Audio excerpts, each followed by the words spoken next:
while he is still dodging the aftermath of Hurricane Milton. So one of the things we'll check today is we'll check in on how that impact is going. How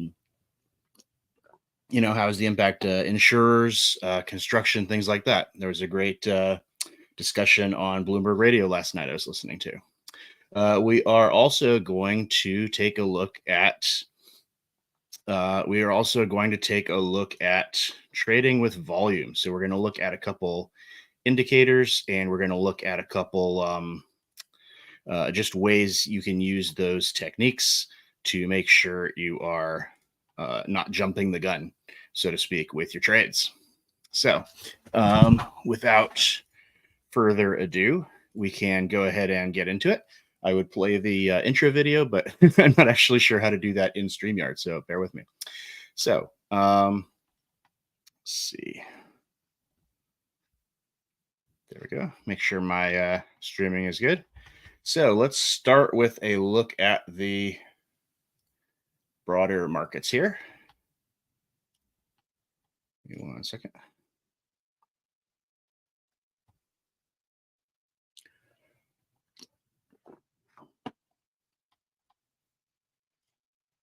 Make sure this is working. How's everyone doing out there? In the meantime, what's everyone's pre-market looking like? I'm about to check my newsletters and start building my watch list with you. We'll see how that goes, and you'll kind of see some of my techniques there. And already.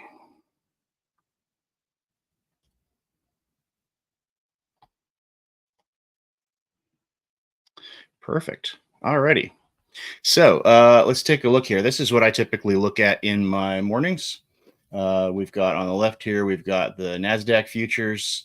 In the middle, we have the Russell 2000. And on the right, we have crude oil.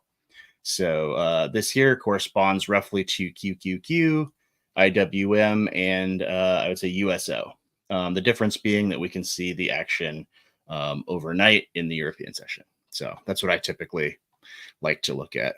Oh, Steph, I'm sorry to hear that. When you say you blew the demo account, you mean the demo like the free trial, or you mean the evaluation? I'm hoping it was the free trial, and now you've learned a lesson for doing an eval. But yeah, we'll talk about that. So let's see what we've got here today. So yeah, it's interesting. We had yesterday.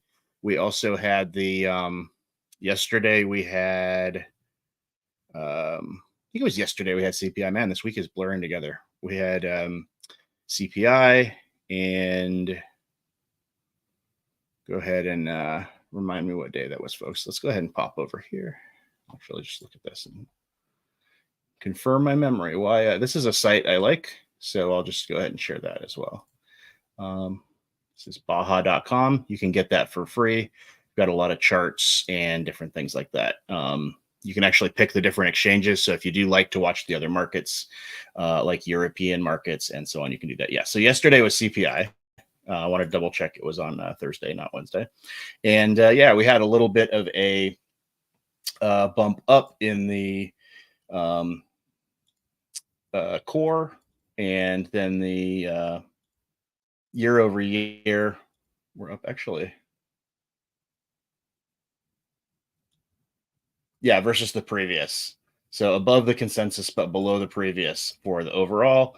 And then the core is actually up in general. Now, I saw some speculation. I haven't been able to find out in further detail whether this was borne out, but I saw someone commenting that the earlier numbers had gotten revised so that these numbers look a little better. I have not been able to circle back on that and look, but we'll take a look maybe at the BLS statistics. So that can be an example of kind of following up on those news headlines. Today, what do we have going on today? Yep, Michigan consumer sentiment. So that will be at 10 o'clock a.m. And of course, this morning, we did have PPI as well. So this came in. PPI is also slightly elevated. So that's worth noting. So CPI is downstream of PPI. So that's something worthy of noticing. So the previous was 2.4. The consensus was 2.7. So they were already expecting a little bit of a hike, but it was actually 2.8. So this is hitting a little bit close. So one thing we can look at, if you've ever seen those charts, I'll pull up an example. There's an actual term for it, but if you've ever seen, remember when OkCupid used to post their,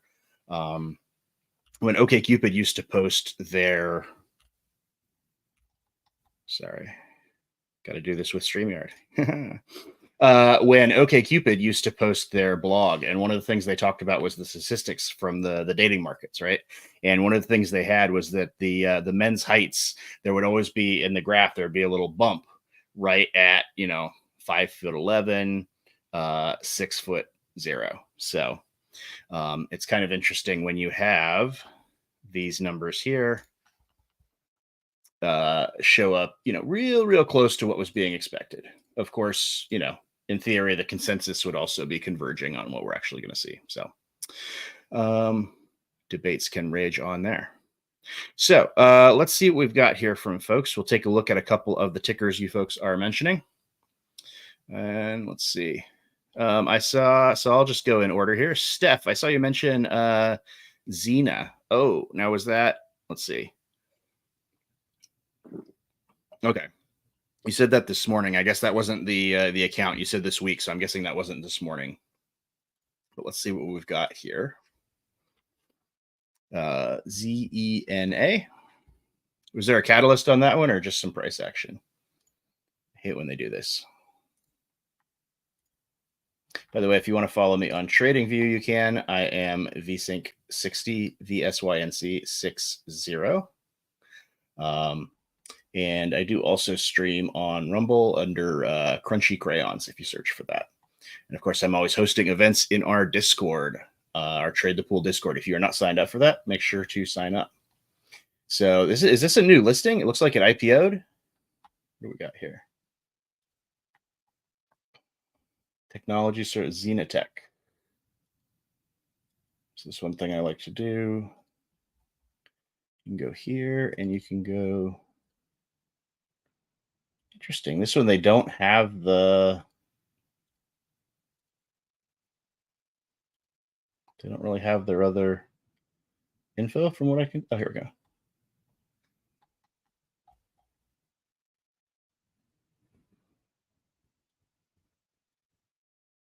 Okay, there we go, Steph. Well, hey, at least a nano drone. All right, thanks for that, Steph.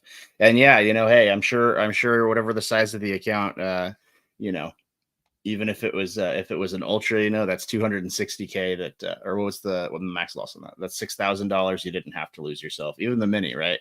That's $97, I believe, for the evaluation, compared to the $900 it lets you use. So kind of a factor of 10 for gaining that experience.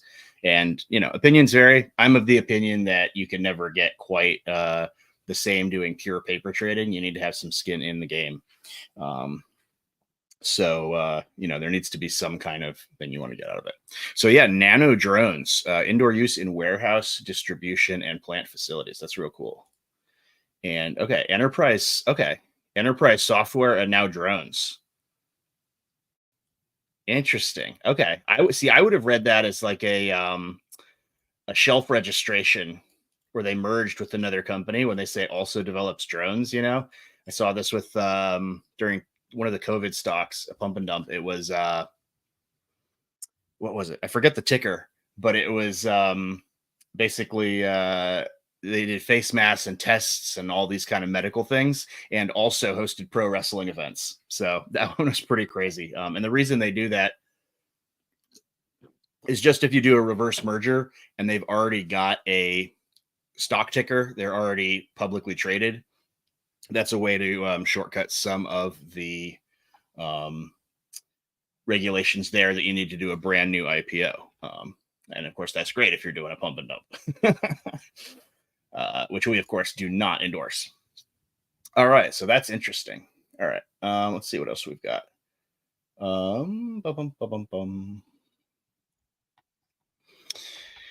Celsius. All right, cool. I love beverages. My favorite here is not publicly traded, sadly. If they were, I would not the purple one. I do it for variety because I hate it. Tesla looking like it's going to break below the pre-market low here. Okay, yeah. And this is the case where you can see that with the often you will see that with sell the news, right? So they had their robo taxi come out. So now I don't know when I drew these lines here, but it's coming back into that range. So we might see. Let's go back. Let's go out to like a daily. To go to an hour, it's not going to show on a daily. There we go. So yeah, it's coming back into maybe here. This is a nice clean.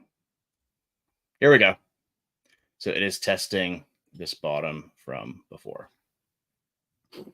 All right.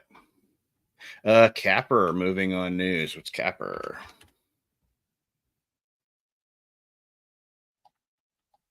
Let's see their news. Therapeutics. All right, cool. Price target. Okay. Is it just the new price target? If this is a let's see, health technology. So this might show up when I do my newsletter, when I look at my Biopharm Catalyst newsletter. So Michael was showing FinViz.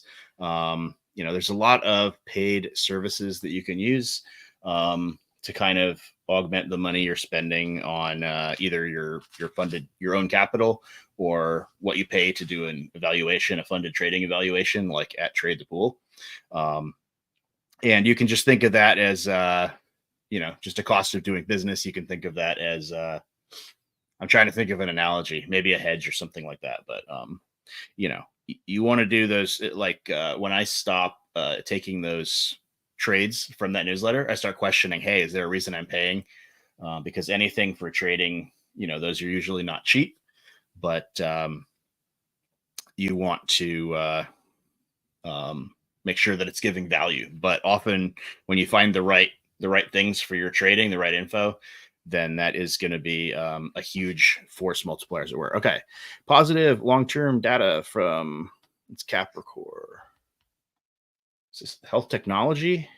Hope to OLE study in Duchenne muscular dystrophy. Okay. Neat. All right. TWG, what I shorted. All right. So let's look at, now we're going to start getting into the meat of the matter, so to speak. And so we'll kind of touch on today's topic, which is trading with volume, right? So this is one thing I like to use. This is in TradingView. You've got your volume candles.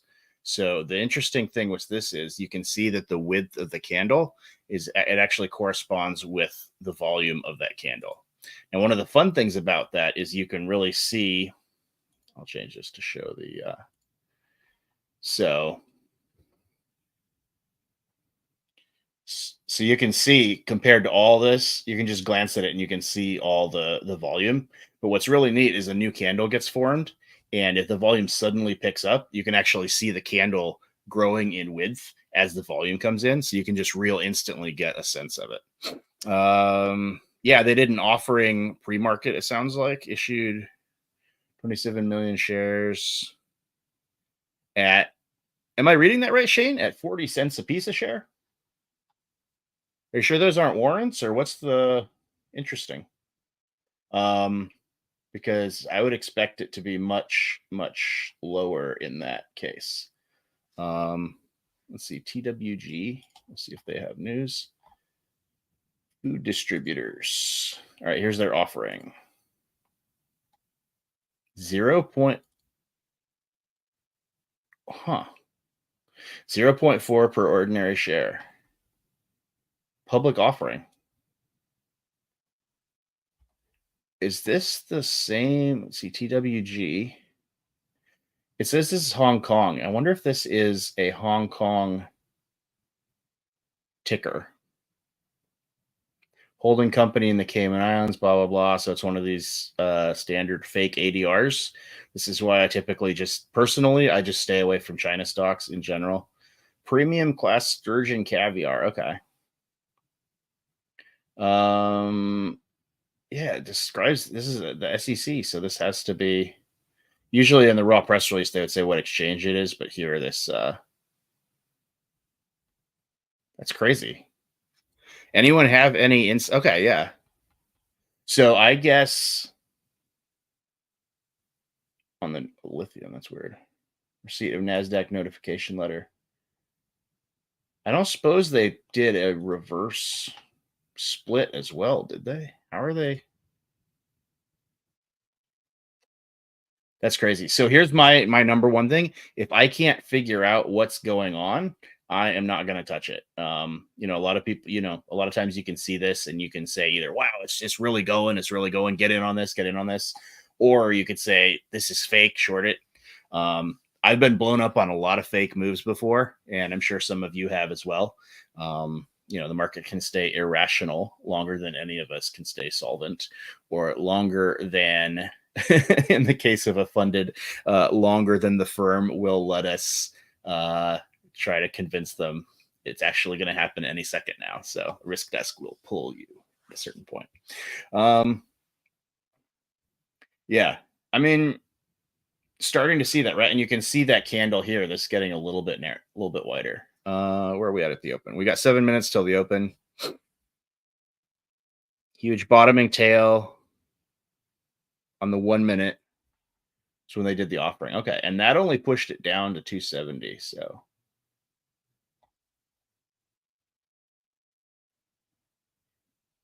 yeah, there might be some news elsewhere. So this is what you can do. Also, you can do multiple different sources. So let's go take a look at stock twits, which I never take seriously, but I'm also going to reach out to some friends on another Discord.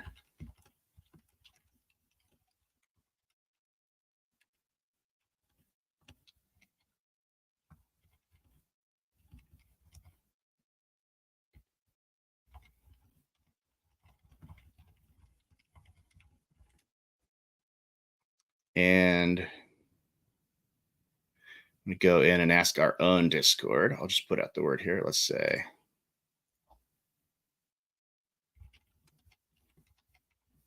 Shane, are you on our Discord? I'd tag you for credit from Shane. Yeah, I don't see you on there. Let me know your handle if you are on the Discord. Shane on the show is real interesting. Wonder why the original. But yeah, if I don't know if I don't know the catalyst, like why it even actually popped in the first place, and then why it's having this strange action, I'm not going to try to fight it. And you can also see the volume is still strong, right? The volume is still coming in. If we saw a start to see big sell candles like this, right, and it starts falling through levels and just not holding supports, that's something I'd look for. But we're getting right into the open. Me personally, I don't usually short in pre-market, especially. So,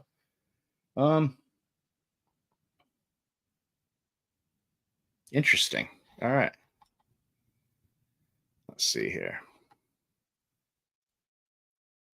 So I'm gonna pull up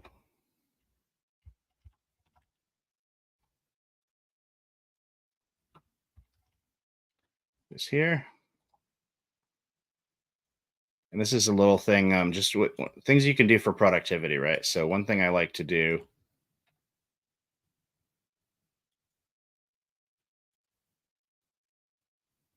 Going a little slower because StreamYard is I got StreamYard and OBS here. But I like to use Brave, at least for this. And one thing that I like to do is, you've got the active tab, right? In the title of the page, it's going to set the title of the window. So I can name the window here. And so I'll just say and I'll usually have stock twits and Twitter both in kind of the same thing. And so the neat thing with this is that I can find the window more easily in the taskbar. Oh, it might not let me see the other Oh, here we go. Yeah. Rallied after.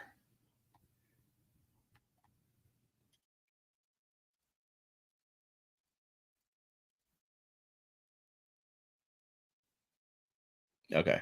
Yeah, it doesn't seem like anyone really knows just yet, so we'll see what happened. Yeah, so I would steer clear of that. Alrighty. So I'm gonna go ahead. It's now just before the open. I always end up doing this last minute here, but I'm gonna show my watch list building kind of routine here. Don't mind me rearranging the desk here. So I like to get my newsletter, which is a paid thing, so I won't share that. But they send that out to me, usually 9 every morning. Send out the pre-market movers from Biofarm Catalyst. They do have a free trial, I think, or at least you would not wait for pre-market high to short and put stop loss. You could. I mean, I might look for an extension up above it. I'm saying I wouldn't short this either way. Personally, but at least not until I see what happens after the open. Could be a pure pump and dump, but I want to know what, right? So normally you'd have like your news pump, then you do an offering. I want to know how it got ran up before I would jump in personally. The other thing is I would look for it. So let's look at this, right? So if I look at I'll just look at the body of this candle relative to the close. So that is the 161 extension, right? If you do this with the channels, then you might also get a better sense. So let's see.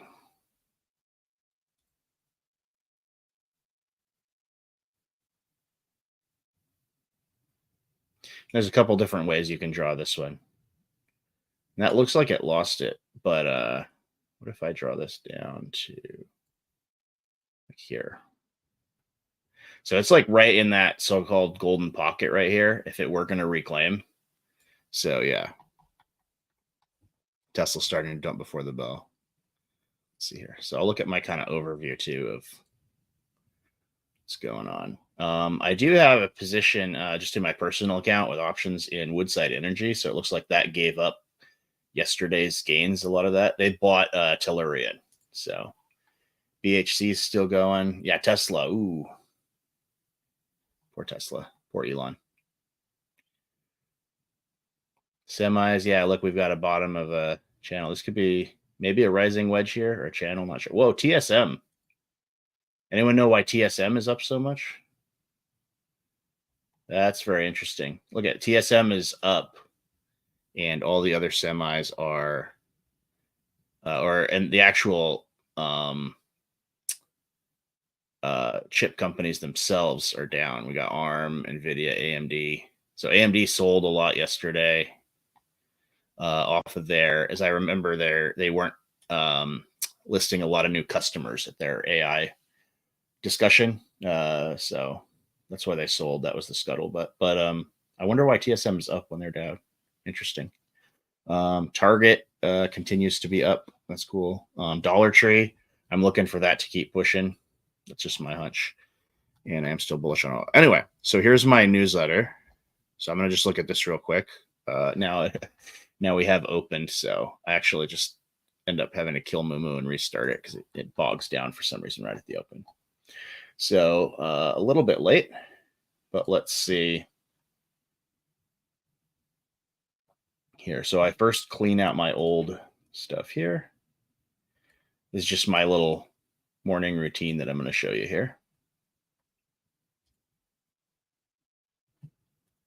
I just drag these off into this area just because, like, sometimes I'll skim through there and just, if it's real quiet, if I'm looking for something interesting to happen, So first I put in this is how I do it with TradingView anyway, my little routine here. So I am going to add these advancers and decliners first. So this is just the scanner, but focused on the sector.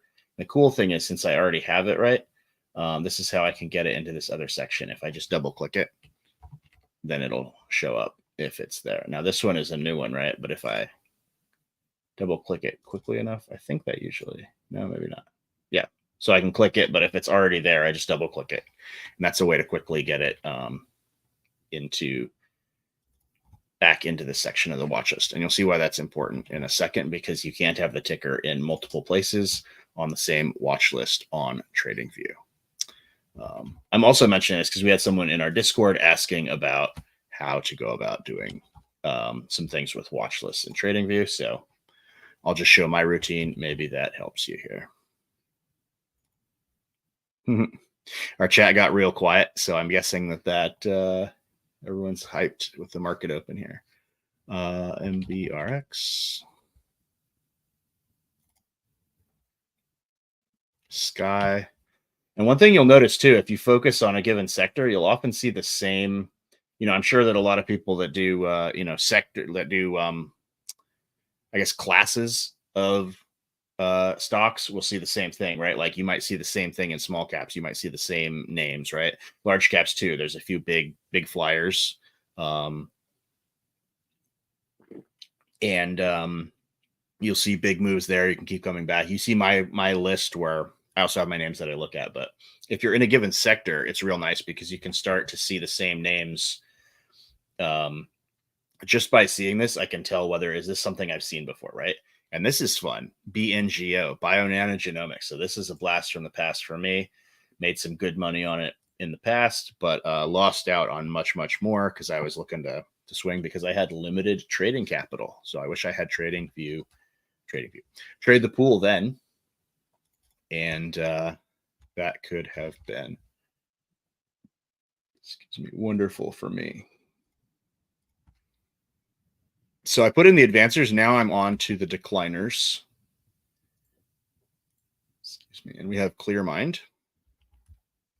I noticed that on the list there. But yeah, a lot of these I'll see. These are things that I have traded before, or at least had on my list before. And so that'll kind of jog my memory. That's one reason I like to have the old ones.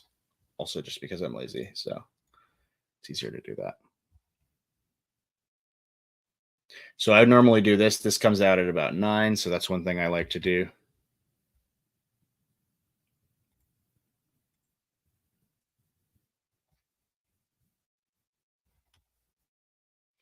But we'll just play catch up here. And this is good because we'll watch the volume and DRA. And then we'll talk about some of the tools we can use in TradingView Trader Evolution with Trade the Pool for that as well. All right, so now I'm going to look at the actual news. So this is just my advancers decliner section. So now I just go to the main section and I'll put in here and just start typing AstraZeneca has announced a passive stake in Conduit Pharmaceuticals. NLS Pharmaceuticals. Let's see. Western requirements. So you can see now when I double click on it, it'll pull it from this other section right into here. So now the ones that have actual news will be highlighted kind of out of the mix. But I have all my stuff from Biopharm Catalyst together. Short into the halt. Yeah. If you go to, what is it, NASDAQ Trader or whatever, you can see. I think it's where it is, but you can see the halt listings and stuff like that. Good luck on that, Shane. All right.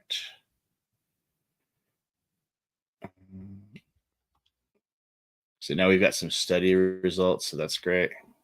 So they basically list what the news catalyst is. So me personally, I like to just go through and just get the tickers in as quickly as possible. That way I can see what might be doing there. So I won't really read the actual headline personally.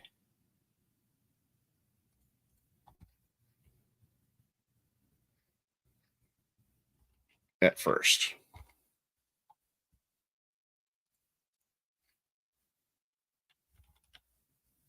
Palantir. I heard I heard some people pushing that and saying I saw some mentions of it recently, like why it's expensive and deserves to be. Because I think the title of the stream, I didn't watch it, but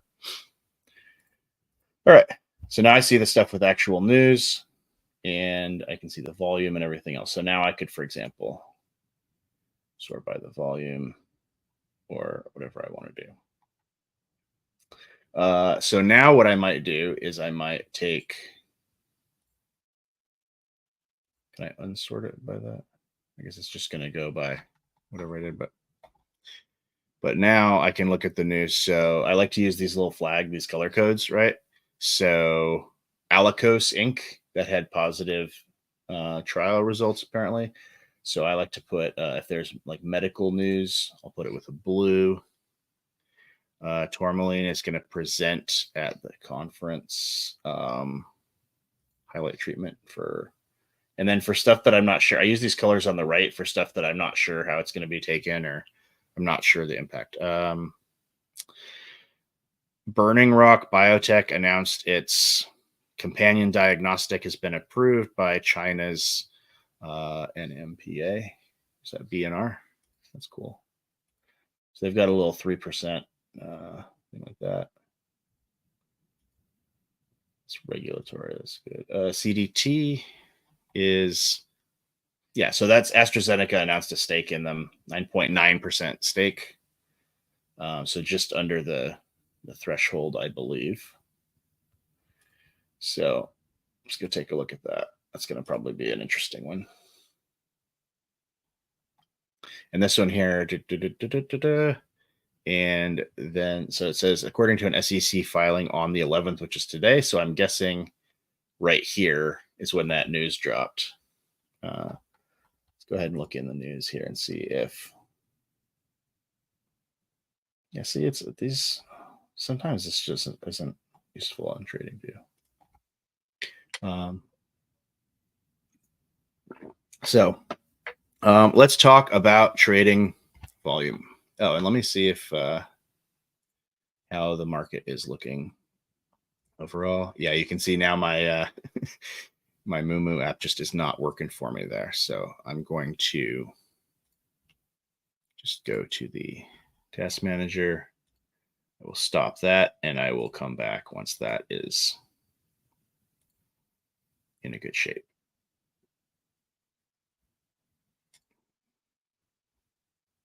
Yeah, I know it's not responding, Windows. Thank you.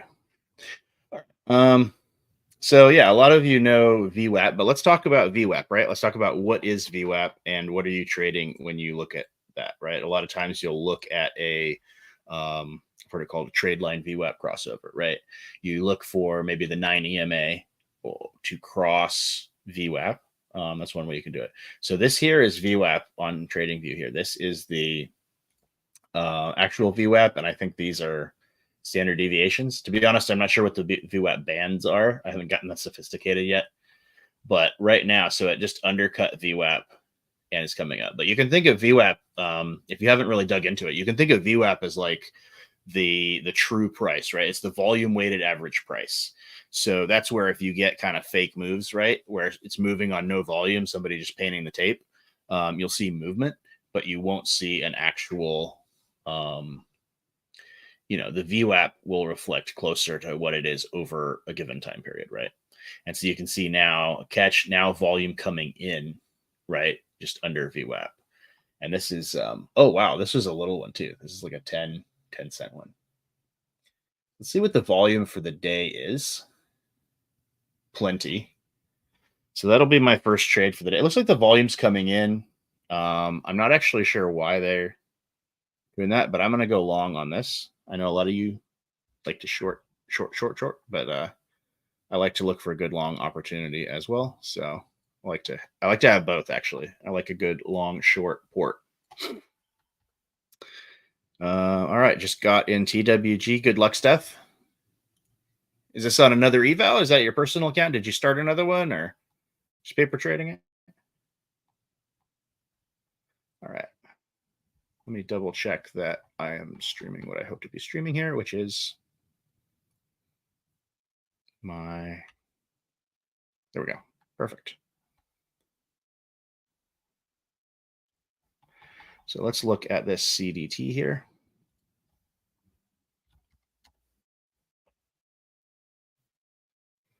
And this is a little guy, so we can probably get a decent little bit here.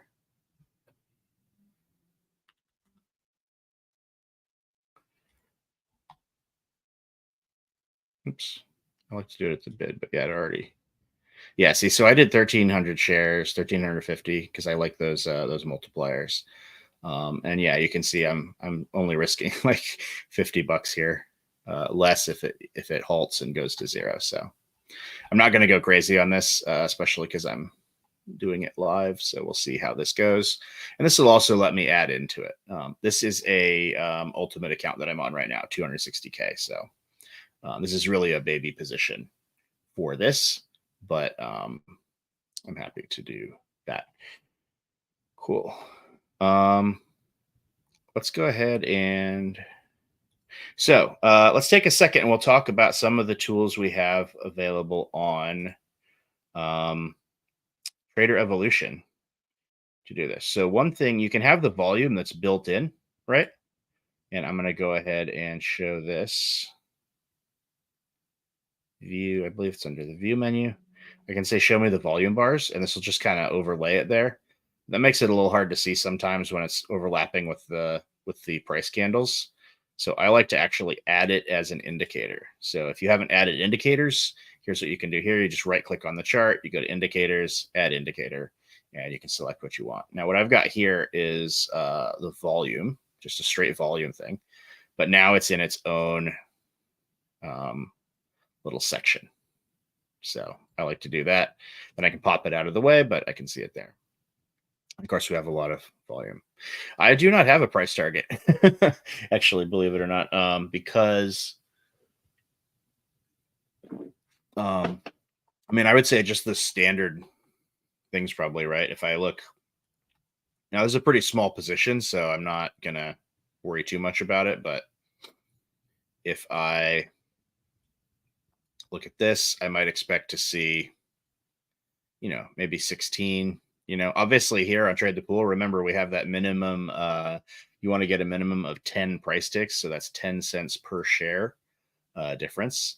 So I'll need to get a pretty high, oops. All right. Well, let's try this again. And for the record, this is not a wash trade trading desk. When you're evaluating me, this was a genuine fumble. So that's why I exited and re-entered. All right. All right. So yeah, so I really need it to get way up in here, but that is just possible with the that goes out to that 423 extension. So I could just get that potentially. That would get me up to $100 there. So that's fine. 100 minus 25 hit that I just took. So 75. But we'll just see what happens. I'm going to let that go. And we will look at a few things. So one tool you can have, and I think I've tried this before. I could never get it to work, but it seemed to be working this morning. So if you go into analysis tools, you can look at the volume profile. So when I do this,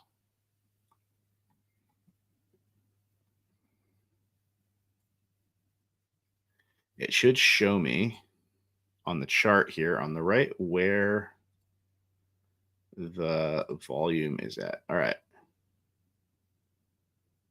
Oh, see, it's because I tried to show it off, but on this one, it's not showing up. But you'd see these little bars on the right. You'd see the little histogram showing where most of the people had entered. So that's a good tool you can use. I'm on Heiken Ashi candles, right? But I can go to just time candles. All right. Yeah, let's look at ABGA.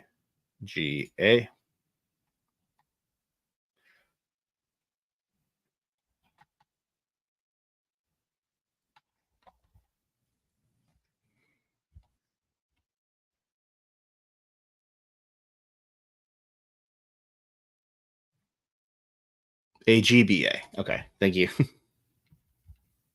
Hey, Diggs. Welcome. All right. Agba Group Holding Limited. All right. I'm already skeptical. They have warrants. Okay. Final steps for merger. Agba and Triller. Reverse split. 4-1. ILLR. All right. What do they do? What does this company do? Do you know? Investment managers.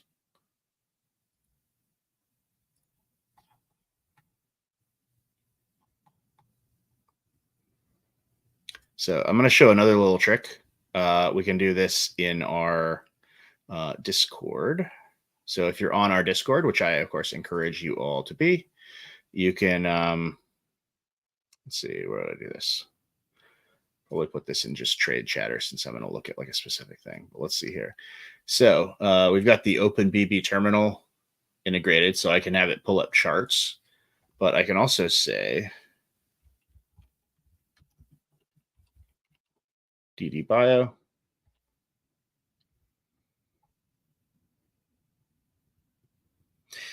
Healthcare, wellness, financial advisory, and fintech services. The group is organized into 4 divisions: platform, distribution, omnichannel, one-stop financial business solution.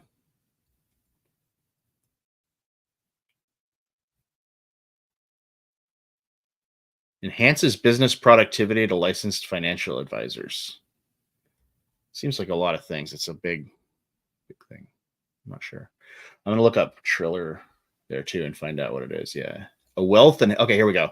A wealth and health platform which engages in the activities span a business to business platform. Hong Kong. All right. Yeah. I was reading already. This is like a little, but there's a lot of productive companies in Hong Kong, right? It's a business powerhouse. It's just, so now it's China stocks. It's just risky. So one thing to be aware of, it matters less if you're day trading, right? Or even swing trading on Trade the Pool, but just something to be aware of is when most of the China stocks you don't actually have any shares in the company as it stands, right? On Trade the Pool, you're always in the simulator anyway. It's not like you have rights to the shares themselves. You get paid on your performance in the simulator. But obviously, something crazy happens to the price, then that will affect you. But it's just relevant to note, especially if you are investing, in your own account. Often these are ADRs, so the American depository receipts, and those are just generally how foreign stocks are traded in the US. It's often basically a bank or somebody will hold those shares. Let's switch views here. A bank or some institution will have the foreign shares on hand, and they'll issue shares that correspond to so many of these foreign shares, right? Could be 1-to-1, could be like 1-to-10 or 10-to-1. But you basically end up with a US traded stock that mirrors the foreign stock. So it's basically it's similar to another type of ETP. Like if you have USO, that is just oil futures is the underlying. If you have Glitter, that was a great one that I learned about from actually watching this show. They actually have physical metals, right? But yeah, so basically you don't have shares in the company itself. You have shares of something that owns the shares, right? Which is fine. Where it gets interesting with the China stocks is that those are often, you get a shell company in the Cayman Islands. That's where, so you'll have basically a US ADR corresponding to a Cayman Islands issuance. And what that Cayman Islands company has is actually some kind of rights to profits in the Chinese company. Because I believe it's just the law. The Chinese government does not allow foreign investment in the companies as such. And I think I'm not sure if it differs in Hong Kong versus mainland, the Hong Kong shares versus the China A shares. But I believe that they just don't allow actual foreign investment.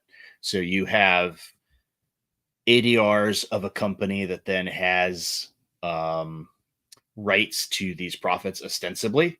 But I think it's even in the paperwork that they can just cut that out if they need to, right? And just practically speaking, it wouldn't even need to be straight nationalized. They can do games with that. So I don't know if it's ever happened, but it's just something to be aware of if you do actually invest in those China stocks. You do not actually own any of the company you think you might own. All right. So let's hop back into this. Never own anything. Scalping. Only look at volume support, resistance, reversal. Yep, quick move up. And yeah, if you're day trading, then I'm a firm believer. The more you know of the fundamentals, market fundamentals, sector fundamentals, company fundamentals, market sentiment, you're going to do better in that day trading. But yeah, you don't necessarily care about the long term. A lot of those kind of surprises happen overnight, shall we say? So, let's see. There we go. Cool. Got this back. So this is another thing I like to do. I just like to check in on my names. Wow, my system's kind of bogged down here, isn't it? Wow. Okay. So this is interesting. So I wonder if and TSM's up even more from where it was already up. So I wonder if TSM was telegraphing that we would see, I guess, presumably a NASDAQ and everything else push. Yeah. Dollar Tree tried. Didn't. Woodside's back up. That's cool. Disney, there were a lot of cancellations I heard because the prices of their streaming, but now it's pushing up. Financials pushing up as well. All right, we are coming up to 10 a.m. We have 7 minutes left, and remember, we have that Michigan consumer sentiment, so we're going to see how that is. I'm guessing. If I had to guess, I feel like the consensus is probably. Let's see if there's a. Previous was 70.1, consensus 70.8. So yeah, cautiously, slightly bullish, I guess, on the sentiment. But we'll wait to see what happens. So this is one of those things you want to be aware of, and then you want to just either be out of your positions or just be monitoring them. Make sure you have your stops in, all that kind of thing. All right. So this one here is fairly thinly traded, right? But we can go back. Let's see how these are shaking out. So CDT is still, it's just right under VWAP here, right? So I'm going to actually toggle this, and I'll share I'll share my indicators that I like to do. And just to keep it simple, I'm going to look at just the standard things here. So you've got your price chart, you've got your volume, stochastic RSI, MACD, awesome oscillator. That's another one I like because that just gives you a straight. You've got red and green, and then you've got basically, is it ascending or descending? Is it above or below the zero line? But then there's this, which is the zoom way in. This is the, make sure I get the right one. Just show this. Yeah. So the RSI is the orange one, the gold one here, and the MFI is the green one. So a lot of you are probably familiar with RSI, the relative strength index, and that just kind of indicates whether there's the price is getting kind of pushed up, down. And MFI is basically RSI with volume factored in. So what I actually like to do is I like to look at these indicators together. And I like to see. So it's what I've been trading lately. Target. It's an interesting one.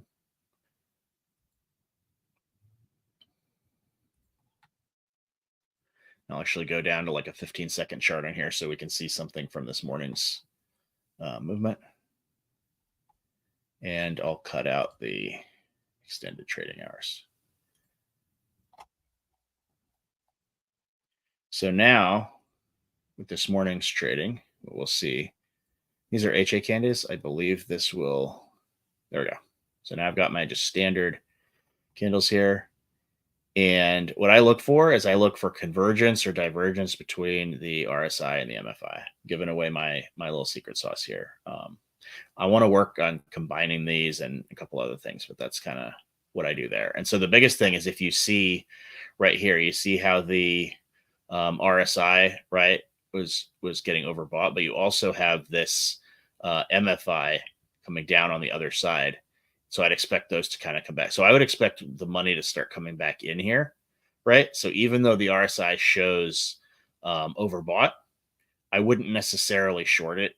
I might look for a better entry, but this to me indicates like when they're divergent like this, it looks to me like more of a technical move than actual pricing fundamentals, right? And I would look for, As always, I would try to look for convergence with my other indicators as well. Correction to Costco is downstairs and the living is easy.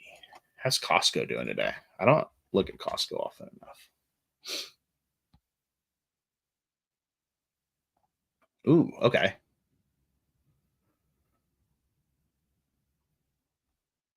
How is the volume on? Okay, so now here you see the volume. You see decreasing volume on this cell. Granted, that was a 12-minute chart, and I was zooming out, but yeah. So here, check this out. So, and this is where I don't quite have my whole theory worked out completely, but look at this. The MFI kind of shows overbought potentially. If it were just RSI, that would correspond to overbought definitely. But what I see here, look at this, right? Look at this divergence, right? We see very strong, potentially over strong though, so we got to be careful. But like the money flow, other people use indicators like Chaikin money flow or whatever. But like, look at this. So to me, this feels like this could be sort of a cup and handly thing, right? It could drop through here, right? Um, it is a little bearish here. I might look for confirmation on the MACD. I might look for confirmation on the awesome oscillator. Stochastics maybe curling up, but this to me this is something where and look at this, the RSI is not even quite going all the bottom, so I might wait for it to see here. There it went oversold, so depends how aggressive I might want to be. This moves quickly, but this one might be an interesting one to get in. A lot of spaghetti on the chart, enough to look at when 2MA and VWAP plus volume on my chart. Yeah. Have you gotten the VWAP plus to work for some reason? And let's play with this on our trader evolution here. Let's look at, for example, Costco. And I got my volume profile. That's weird. I tried it out this morning. I was so excited because it worked when I hadn't gotten it to work before. But for some reason, my volume profile just normally it would show a histogram right over here on the right. So, right. Spaghetti, check. And it's like the spaghetti models of the hurricanes, right? You want to look for, you want to look at what each thing's telling you. You want to kind of step back and look at those. How many evals did I pass myself? I am still working on my trade the pool evals, ironically enough. Partly that was I had a lot of life chaos in the past. And then as I took on some duties, I managed the Discord community server and, host a lot of events, do a lot of things there, and then doing other things. And the challenge is a lot of that happens during the market hours, right? I previously passed a few evals with other firms prior to this, and then just in futures and things. So So I have gone through the eval passing process, but on this one here, I'm still working on it. And that's something we also my experience with stocks was more in options, right, rather than trading it directly. And I found that the derivatives in general, futures, options, tend to move a little bit differently than trading the stock directly. So I'm actually hosting a series on our Discord. We have some discussions on TTP for derivatives traders. So if you're familiar with futures, if you're familiar with options, how does that translate to trade the pool? So I encourage you to come on our Discord and join that discussion. We should have another one of those next week. Also, next week, before I forget, I don't want to be remiss. Michael, the CEO, Michael Katz, CEO of Trade the Pool, will be joining us Monday around lunchtime today. Yes, Hurricane. How is Mitch doing? Is he back home now? I'm actually not sure. I wouldn't share his actual movements, but he is okay. His family's okay. And from what I understand, that part of the state is short of some power. So, all right. So now we're seeing some, so we're seeing it kind of fall out Costco. So I'd look for an extension to the downside. I would look for, so what I would look for to see this confirm, if I'm using the volume on this, right? I'd look for volume to come in on a buy to push back up. I'd look for this MFI to stay strong, the money flow indicator, money flow index, and I'd look for the RSI to actually go down to oversold and come back up. And I suspect it's going to do a more proper undercut here before it pops up. Yeah, and VWAP plus, that's another one. So if you've got a tip, that's actually one I could use a tip from you, Para. If you've got the VWAP plus as opposed to the VWAP. So if I go in analysis tools, let's put on the VWAP plus. That actually, I don't see that for me. I haven't gotten this one to show personally, so I can't speak to that. But if you've got a tip for that, I would love if you could share that. We can always learn from each other. Trade the pool. That's what it's all about. And that's something, especially doing the community management, and we have a lot of events, we have a lot of discussions, and that's, to me, one of the things. And I know this is the vision that the firm has for the community, but it's just also what I look to see personally is not just a funding provider, not just a source of capital and some risk management, things like that, but also the community, also to learn from each other, and not just us providing information to the traders. We host some events and do things like that, but also you folks all sharing with each other. That's gold, and we love to see traders supporting each other, and we can always every day I learn something new, so that's one thing I love about it. All right, so I'm going to look at my, let's see, TSLL. So that's a levered, that's the Tesla Bull 2X. So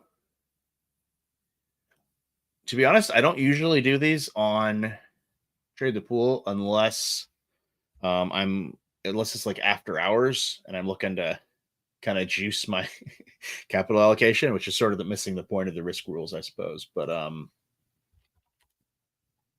you can trade the stock itself. I suppose it depends on the account size, right? Like if you're on a mini, then you can get more. But even on a mini, right, you can get a good few shares of actual Tesla. So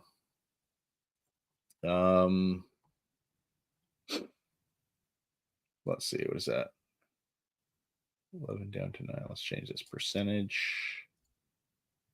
So now we're down 20%. If I go to Tesla itself, I'm down 10%. So cool. That works as expected.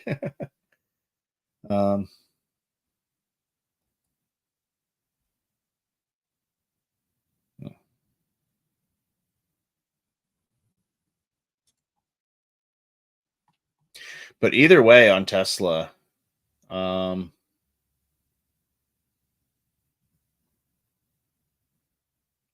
think this is what I drawn before. This must have been what I drew before, I think. Came back down into, I'm trying to remember if that's the one I drew today or this morning, but it did come down all the way, to the 78 of this area. Could be catching.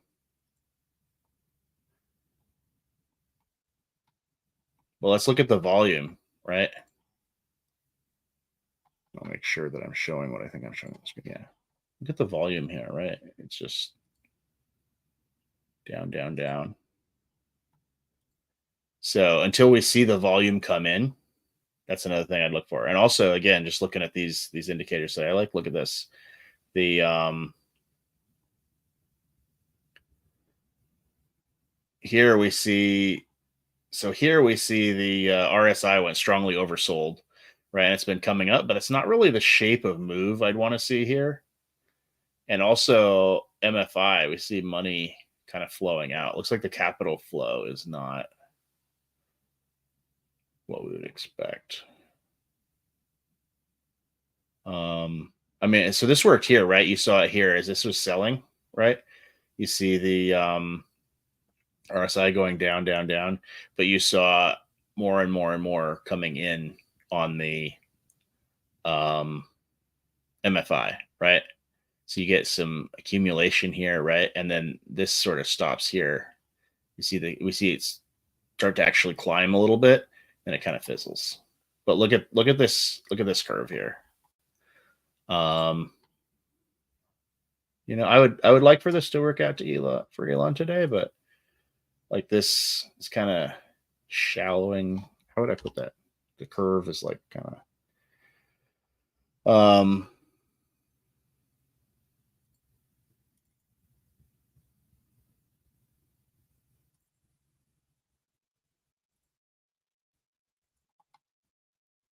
I'm not feeling it. What do you folks think? Tesla, what's your read on it now?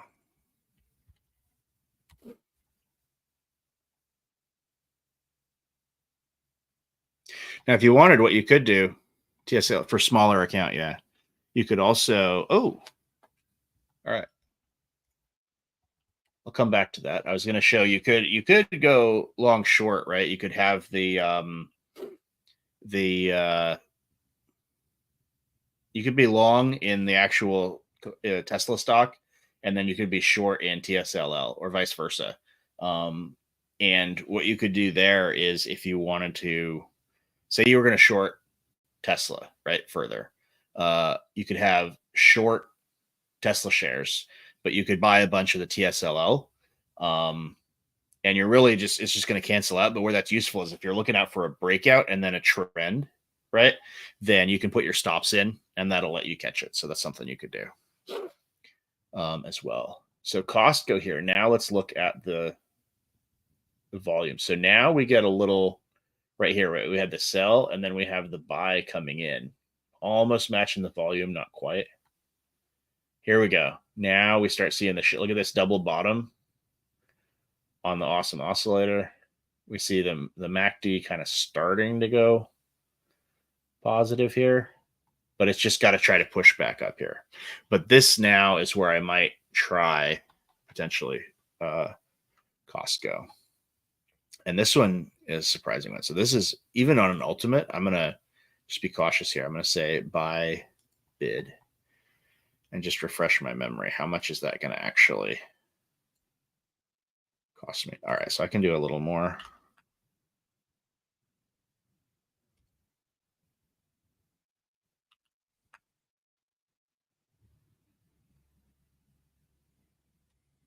Yeah, I like 150. It's a good. I tend to like that size. I like multiples of 150, but I'll put it pi ticks away 314. So we'll see what happens. But now this is risking 471. So what I could also do is I could put partial entries here. Or I can put partial stops to get out. So I might do that. But let's see. Let's actually do that. I'm going to wait, first of all. So 10, 10, 14. I'm going to just literally wait until I get past that 1 minute.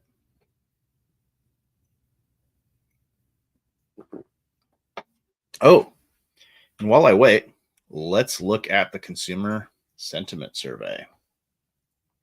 Is this, oh, am I going to have to reload this? It's annoying.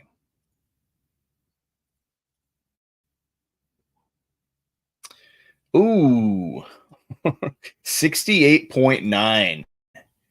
Well, that's not good.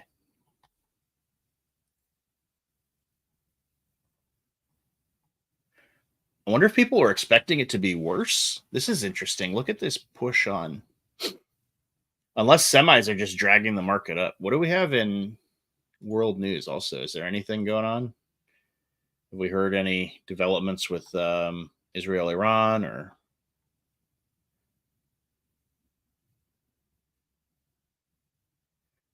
drones? Mystery drones showing up in North Korea. They're agitated. So that's great.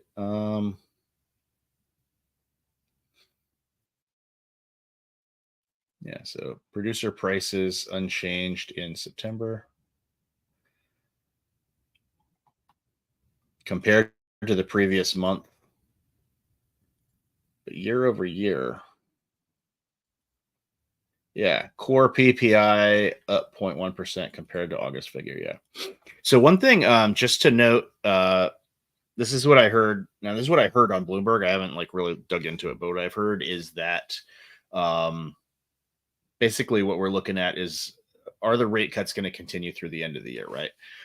It's already baked in. Everyone's sort of assuming that November cut will happen. I don't know if they're feeling solid on the size yet, um, but the question is really December. So people are wondering, hey, do these numbers look um, like there will be further rate cuts in December? And let me think here. If the consumer sentiment, and it's interesting because the rate cuts is usually what'll trigger or what'll lead into a recession, or it'll happen when there's a recession starting. But if you have consumer sentiment, I'm trying to think if weakening consumer sentiment would correspond to rates. I saw an interesting video on Rumble talking about that. I haven't watched it yet, but it was talking about the historical data on when that happens. Let me see here. Speaking of Rumble,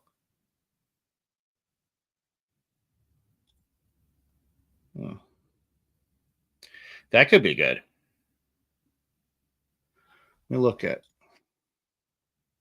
Oh, and yeah, by the way, I'm down $150 on Costco already. So that might be where I wish I had tranched in. But I am not going to add to it. In our book club this week, one of the I think it was the dentist guy, I'm not sure, but one of the lessons that kept coming up in the discussions, and this is a discussion in our funded trader interview, right? That we're going to be sending out in email, a recent funded trader interview. It was the same thing. It was the big lesson is, hey, don't be just reflexively adding, averaging down, scaling in. You want to be scaling in according to a plan, right? If you want to go aggressive and just do a big buy and set your stop, okay. If you want to scale in according to a plan, that's fine. But what you don't want to do is, oh no, it went against me. Like, but you know what? Let me just add more. Let me just add more. You know what? It's okay if the trade does not work out how you think, because there's always another trade, you know, as long as you live to trade another day. That's what's important. And I know with the evals that it's timed, right? There's the time pressure. I know I've been in that situation with financial pressures. You need to make the money.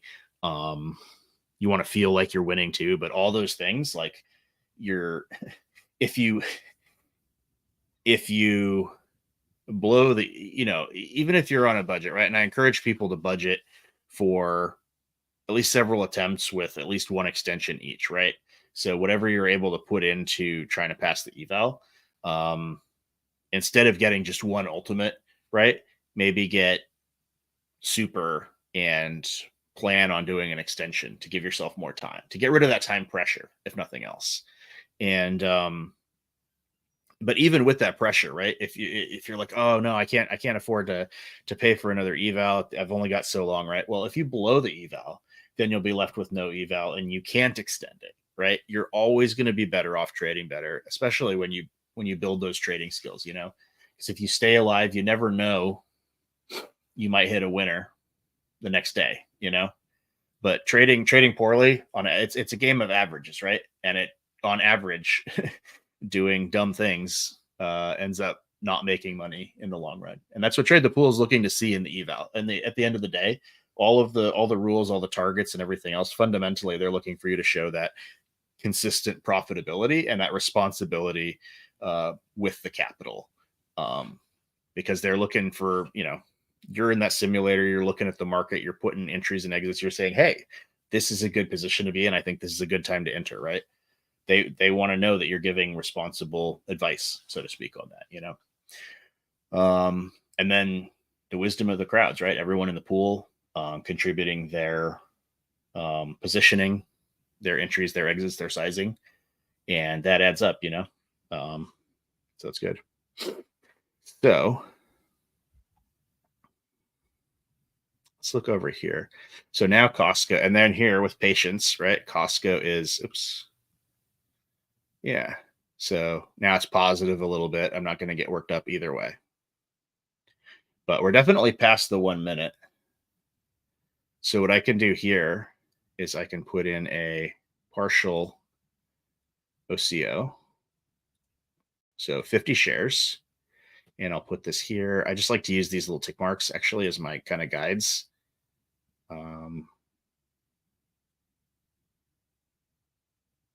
So there. And then there is an issue. We are still working on getting this fixed. I actually have to follow up on it. If you have even reducing, it used to be just with ads that it would replace the stop loss or remove it. Based on, you know what, I'm gonna actually get a little more. I don't want this triggering. I'm gonna leave it a little more room. But basically, if you added to the position, the stop loss or take profit on your order would replace that of your position or the lack thereof. So it would clear it. But right now it's doing it on reducing orders as well, which means if I put in these partials, partial take profits or stop losses. So again, this is OCO. So it's going to either hit this limit order or this stop order. It'll do 50 shares. So if I put another one down here, I'll put that up here. And then I need to make sure to add it up to my full share size. My whole position size. And it's actually going to reject it because that adds up to enough capital with my position plus these orders. But if I take the position stop off, because that's going to actually get canceled out, then it would let me put that in. Oops. And I left the area, so I got to do that. See? So that works. So if it's not letting you place an order to get rid of your position, make sure you get the take the position stop off and see if that helps. And what I'm going to actually do on this bottom one, like I want to let it run. So I'll actually, I could do these with trails, but I'm going to just put it in here. And then I will kind of keep an eye on it and put a trailing stop if it really starts to run. So I hit that profit threshold. And I am going to move this up now. These are nicer little areas, so I'll do that.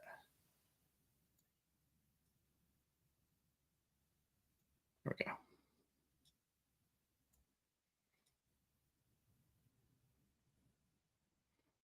See, absolutely. The home run will kill the account every time. Yep. Holding out for that home run. Don't do it. Don't do it.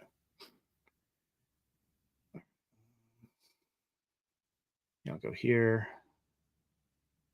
and there, and then I can put a further one out there. I'm gonna actually move this one in just there. The first one I'll leave where it was, but that's a good. All right. Let's see.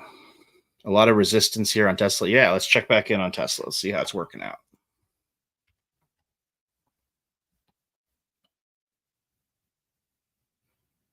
Yeah. I mean, right, because this is the 161 of this area down here. We're still at the 161 extension of that. So we could see come up and just kind of give this up and, don't go. We'll see what happens. Costco is nice because even with negative consumer sentiment, depending, right, you might see budget spending. So, and if I look over here, my dollar stores, come on. Dollar Tree doing okay here. Walmart doing okay here. Target's actually doing okay, which is interesting. And then I think on my other screen, I've got just tucked away. Dollar General. Oh, wow. Now, this is a fun thing you can do, right? So let's look at what's going on with Dollar General versus Dollar Tree, right?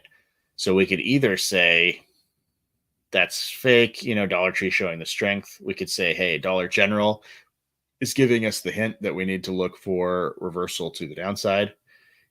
And so Dollar General might be leading down. But let's look at volume, continuing with the theme today. So Dollar General.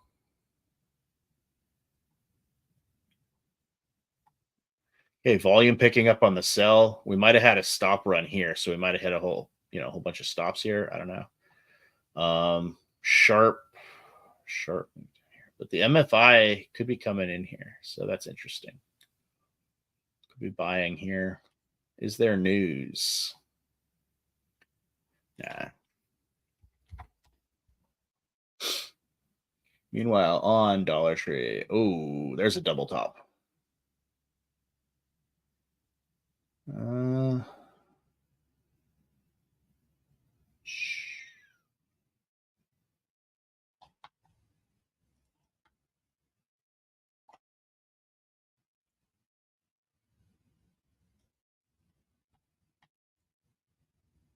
That's not looking good necessarily.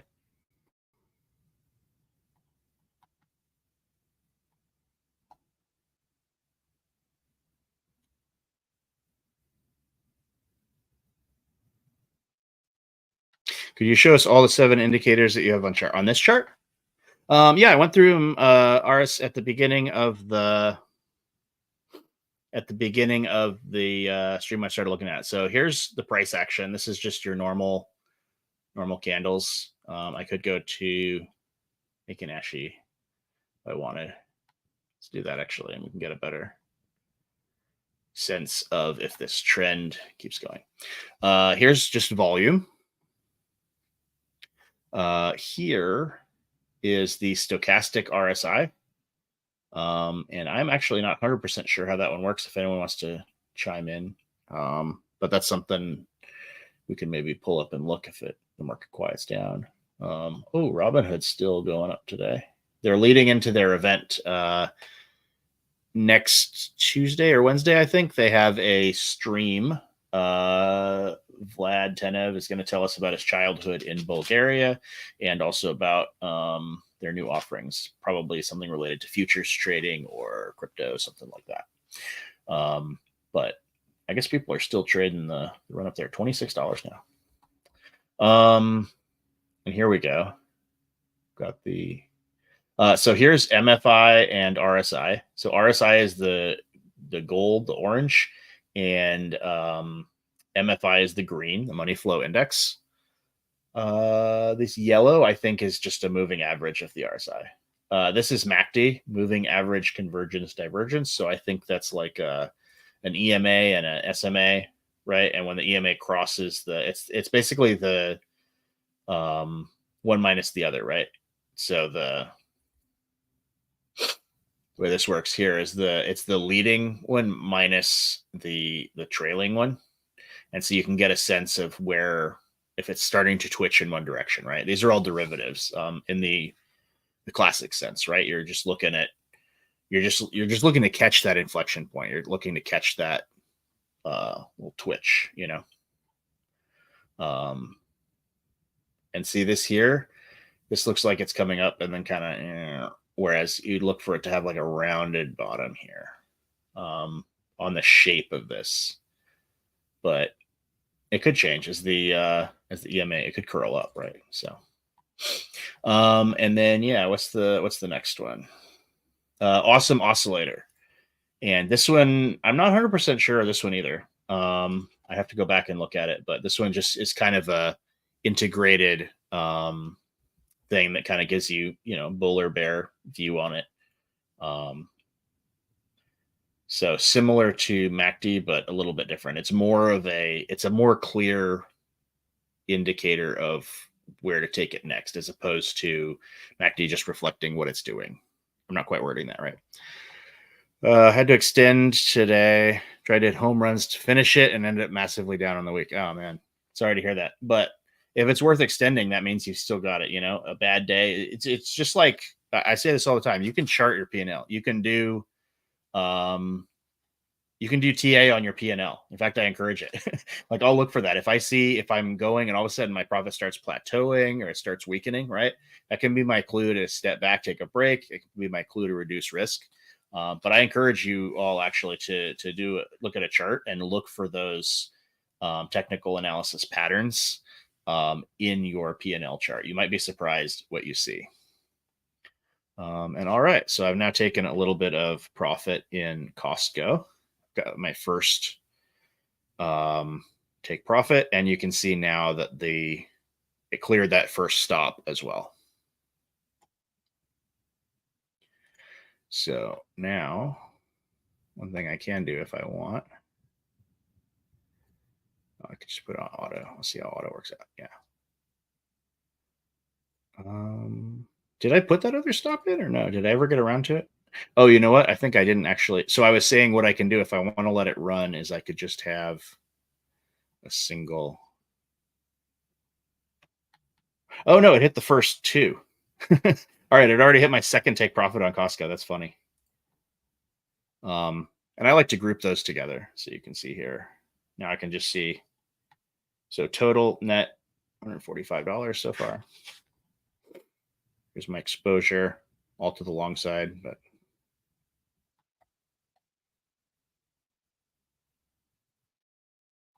and yeah, trying to go for the home run, it's like breaking the plan. Yeah. And you know what? If you get a home run, if you pass the eval on just a home run, then and you get your funded account, if you don't have that discipline built up, what are you going to do? You're going to lose that, right? So it doesn't really get you anywhere. It doesn't get the firm anywhere.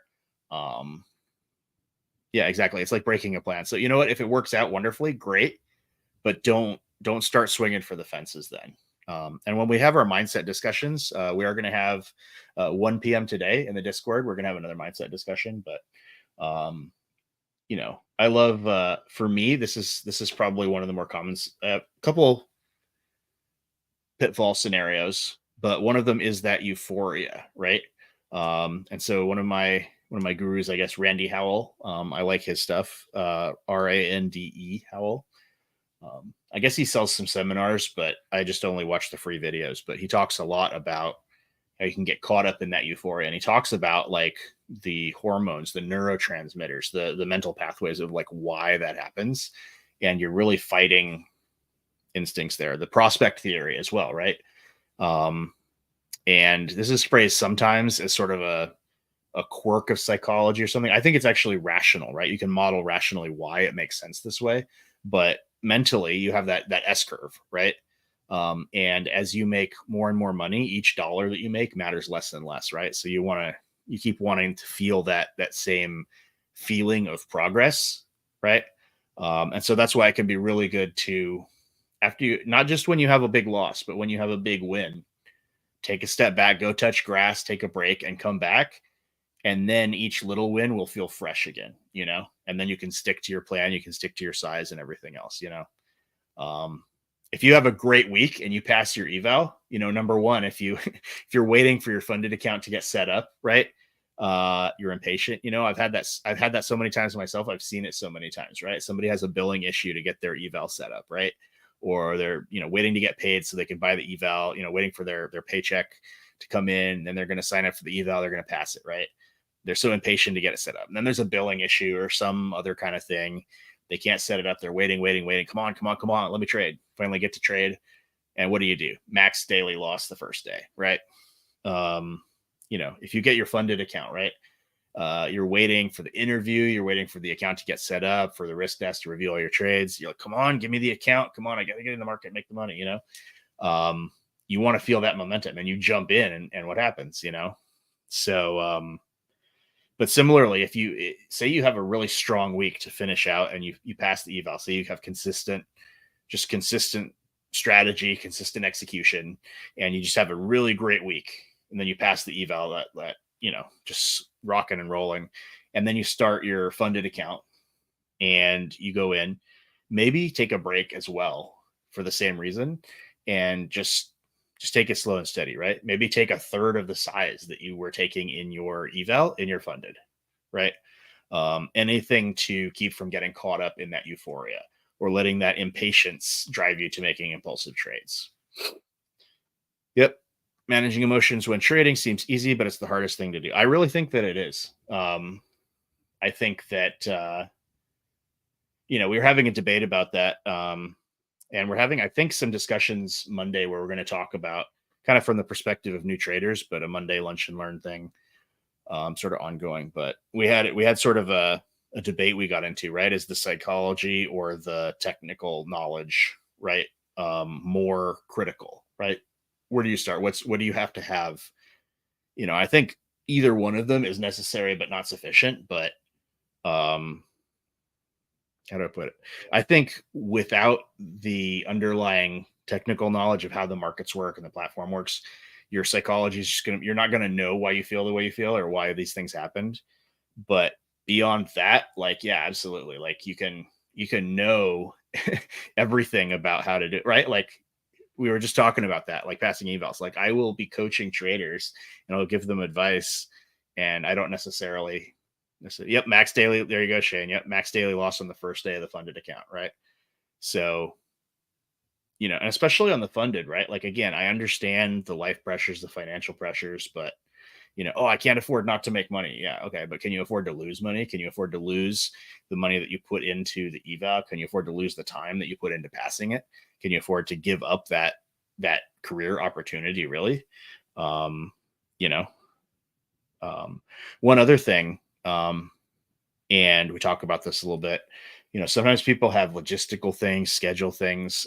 We've done interviews with traders who have, a baby or things like that. Health issues is another one, right? I still have a few chronic health issues, but going into the trading stuff, I actually had taken some career hits. I'd taken some health hits and COVID and all these things, and some just general life hits, right? And but so one thing I get is migraines, right? And I had just some general mental fuzziness after a motorcycle accident. It seemed to kind of lead into that. And then after COVID, right, just mental fog, fatigue, things like that. So there are days when I just should not trade, right? Like if I have a migraine attack, right? And it's super frustrating because sometimes I can feel it coming on for a couple days. And then you have a day or two where you're just sort of incapacitated, right? And then sometimes it can be even a day or two to recover where you're still not optimal, right? And so sometimes I might be miserable, I might be in pain, but I'm like still kind of having fun trading, right? Um, but it's not good to do that, right? Also, if I'm pushing through it, right, that's not going to be, I'm not, my attention's not there. It's the same thing as being distracted. Um, but I think there's an element where we have to sort of not like forgive ourselves, but like this is a career where you can you can work on your good days and do something else on the days that it's not productive. That's what you should do, in fact. And again, Randy Howell is one that talks a lot about this, about, people who are sort of the alpha types who are really successful, maybe entrepreneurs or executives or things like that, sometimes do the worst at trading because they think, um, oh, it's not working out. What do I do? I have to work harder, right? Like, no, no, no. Like if you sit there and you just start hitting the button more and more and more, it's probably going to go worse for you. Um, and so that's something I've had to learn, right? If there's a day where I'm just not there, right? It's better to just wait out the day. It's better to come back when I'm fresh, right? And if you're not sure, you can always go smaller, right? Like this is an ultimate account. There's days, and I by no means have achieved this, but that's something where, hey, instead of taking 450 shares, right? I could take 150 shares. I could take 50, 30, I could take 3, right? If I want to keep my hand in, or if I want to see how my analysis is, how I'm doing against the market, just kind of send down a probe and see what comes back, right? Um, but yeah, for me, I'll just share this. It's tough too with the migraines because sometimes there'll even be like the painless migraine, right? And for whatever reason, those attacks will really mess with my executive functioning. So I have to learn sort of in software to um, watch out for that. And just if I don't have and this doesn't really even tie into the health thing other than just, hey, like this is what I have to deal with. You have to deal with something different. I'm sure there's all kinds of things, but you might not know why you're trading badly on a day. There might also be some news that you don't know about. There's always something you don't know, right? So if you're in the market, if you don't have a read on it, right, that day, or that week, and you're just thrashing around, just size down, size down, size down, take a break, and come back. So, uh, yeah, my wife is funny. She does not know anything about trading, but every time I get out of my office with an angry face, she's like, "Let me guess, you did not follow your plan." Yeah, it's funny sometimes. The trading spouse and the non-trade. We should have like a community event on the Discord about that discussion thing. But yeah, um, it's funny the trading spouse and the non-trading spouse and the what makes sense to share with the other person, like what they're gonna understand or relate to, and yeah, it's so funny. All right, so Tesla breaking out.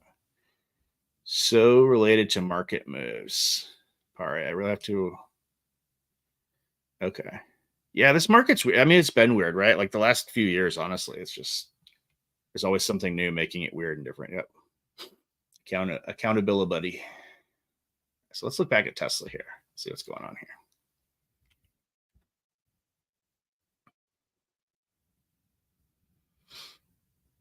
here. Ooh, here we go. Okay.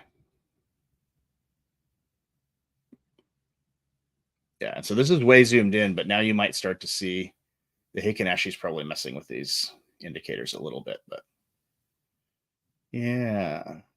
And see now I think this is here. Then you might see a little bit of a pullback here, which you'd expect as it gets above. I think this is a 200 EMA. So you might see it come back down to retest, which is what I'd expect here. But you can start to see the money hasn't even actually started coming in yet. Is what it looks like from the MFI. So I would look for a pullback here and then maybe long there. So anyway, excuse me for 1 second. I actually have to step away for a quick second, and I will be right back. So let's put this on a nice screen so we can see something going on. And give me just a moment. I'll be right back.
All right, folks.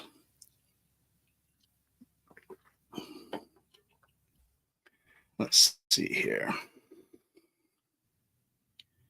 How's this trade working out? Oops. I don't quite fit here. Can I make myself need to mirror myself? I do that just for fun.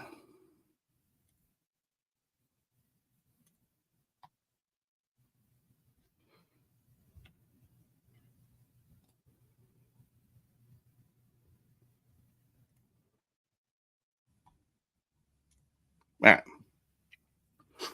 So what do we have here? So I made $171, and now I've got $122 that I'm looking at. So that's cool. So let's take a look here. Let's actually look into that BLS thing because that's kind of interesting. So this is an example, right, of that having that actual knowledge, making use of the um, making use of the market knowledge, making use of the news reports that you see, and then other things, right? So we've got let's see, there we go. Yeah, so that thing on the BLS, right? So a friend put that in. He just put that comment out there, and I was reading it about basically them revising the previous numbers. So now these numbers look a little better. Annette actually asked in our Discord, right? I shared that. I sort of shared that with no comment, right? So she was asking, "Hey, what's the source on that?" Right?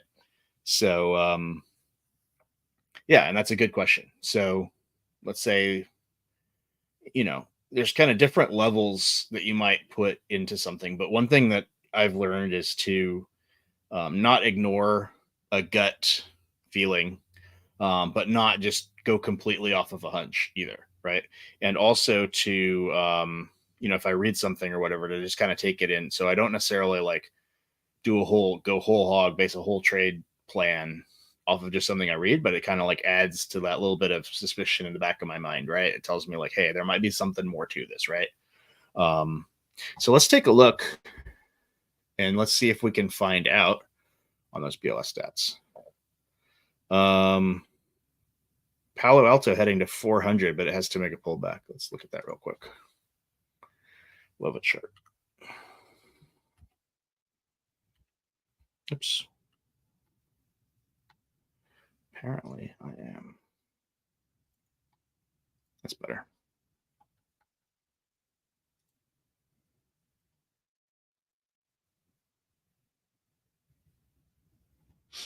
Oh, Bark is having a good day. I still remain bullish on dog toys and dog treats. FYI, I still long term. That's still my thesis. And going into the holidays, right?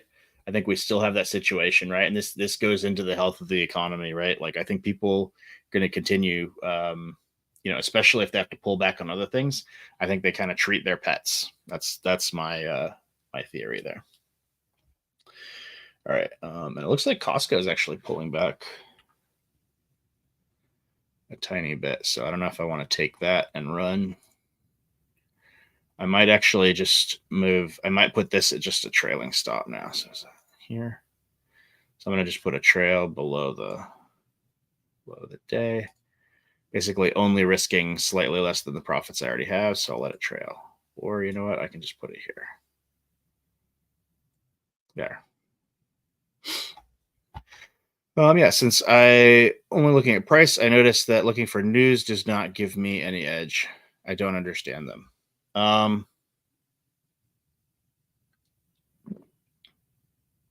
Yeah, I don't think it's necessarily like analyzing the news. It's just being aware of it, right? Knowing whether there is a news catalyst. I don't know. It's different for everyone.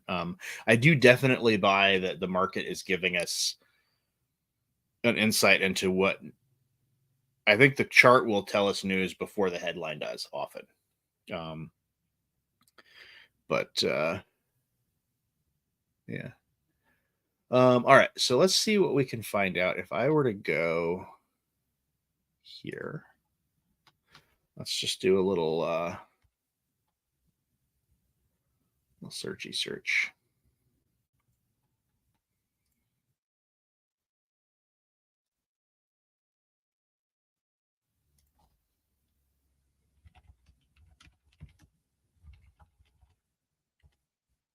And this is interesting because this is obviously there's going to be a lot of political argument, a lot of partisan argument and assumptions based into this. So if we want to find out whether something is true, quote unquote, let's see what we got here. So this is from August.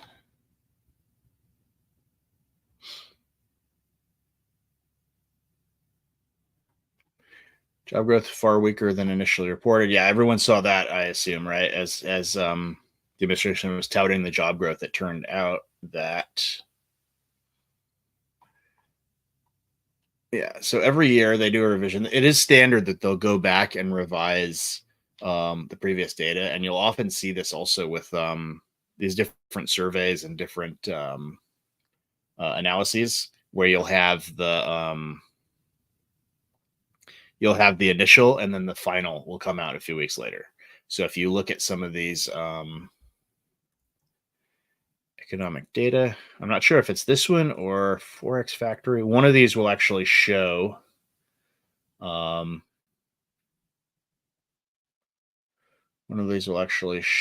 final versus the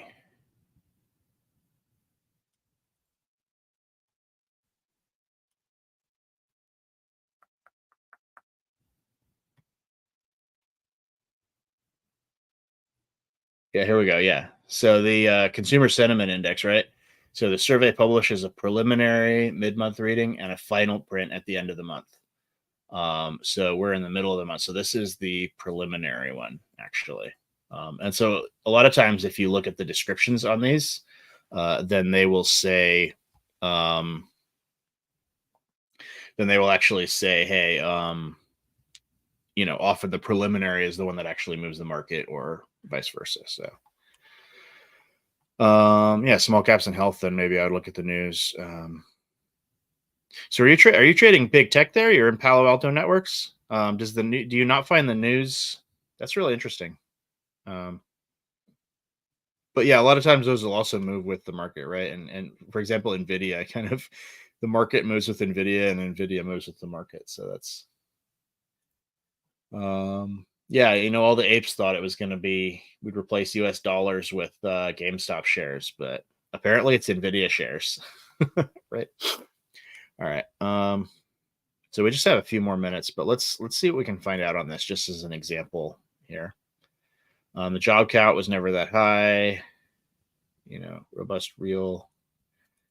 Yeah, this analysis is weird, but let me look at what it was that I had actually shared. Bear with me, because this is kind of interesting.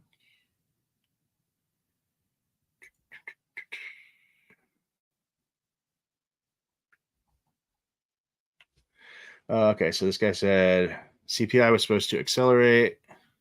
The BLS revised last year's figures up, so the comparative base strengthened. They revised CPI lower. So that's where we'll likely see the headline to modestly accelerate again. The BLS revises it in mid-December. Okay, so headline CPI was supposed to accelerate 2.6, but they revised last year's figures up. So let's see. So it wasn't the job things, but let's look at.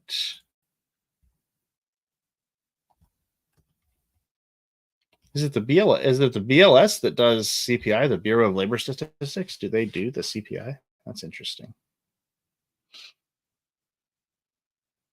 Huh.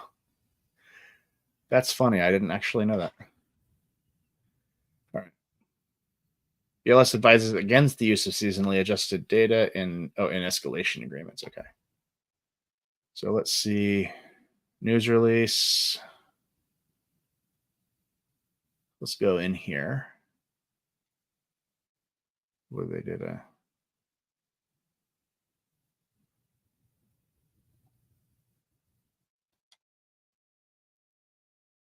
Actually, here's some information.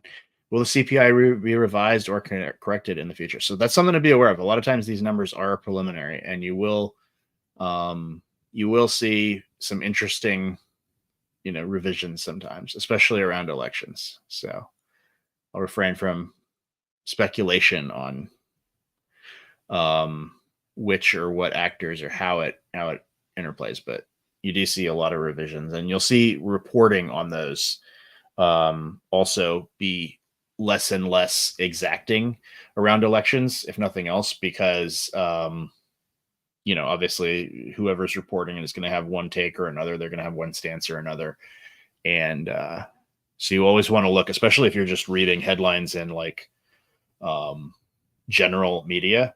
You want to look into it.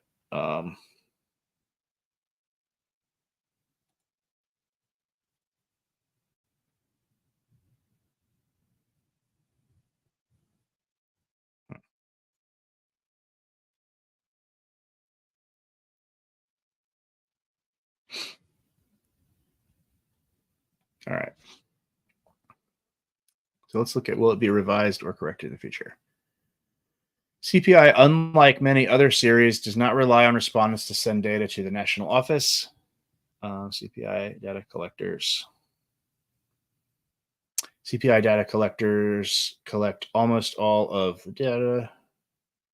Virtually all data are received in time. Routine revisions to allow for late breaking data are not necessary. 3 quarterly revisions. Okay, so that's interesting. So it looks like some are revised, but some aren't.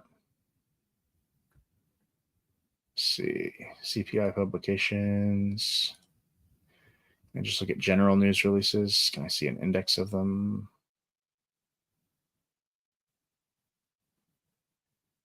You can get these by email as well, by the way, just FYI. But it doesn't look, it just has the most recent release. That's interesting.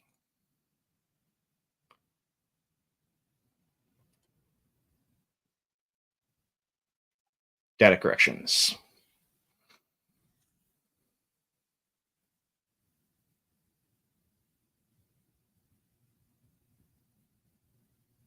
October, during a review, number of incorrect estimates for March 2023.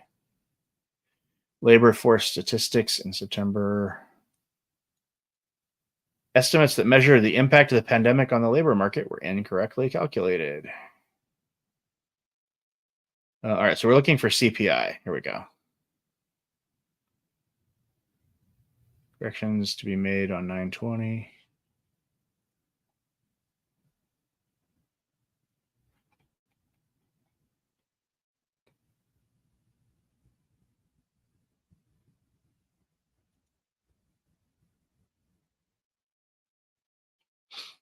Oh, here we go. Consumer price index. We can filter. So this is where you want to be familiar with these things. So if you hear something, you can know where to find it, right? You want the SEC Edgar, you want BLS, you want to know where you can find these things. So this is something I'm actually becoming familiar with.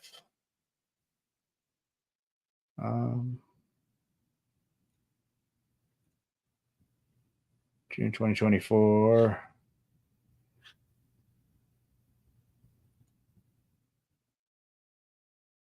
$12-month percent change for shelter index. Okay. So I'll need to find where this is, and I'm not sure whether it'll count as a correction or if a revision that's expected is different. So we'll see. This was great, by the way. Just on our Discord, the shadow dinner after the CPI. 1p. It's great. All right, here. If I bought that Robo Tesla, I don't use it. It could drive others like a taxi. That's pretty cool. Yeah. Is that one? I know that he had the taxi fleet thing. Is that a Tesla that's also for consumer use, or is it just for taxi fleets, or is it something you can get? And then I know that there was a program where you could rent your Tesla out or put it into a sharing program, but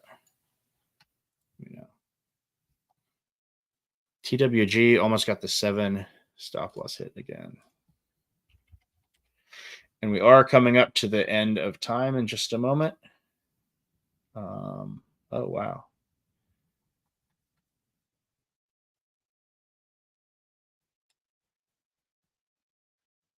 Steph, are you beating your head against the wall? Don't fight a trend. The trend is your friend. If nothing else, what I would look at doing is I would maybe, yeah, so here's the one. I mean, I would look for it to get, wait, it's odd. Where's that line? 161. Oh, that's this. So let's look at this, right? If this is the one, so let's draw, actually, let's put that up here. So it's just pushing above the 161 extension here. Look at the volume. So again, volume's coming in as it pushes up. I would not short this yet. I would wait. But one thing you can also do, let's look at this with, just zoom in a little bit more here, get a little bit more candles. And I'll maybe use HA so I can get a clearer. So if I use the Heiken Ashi candles, and then I only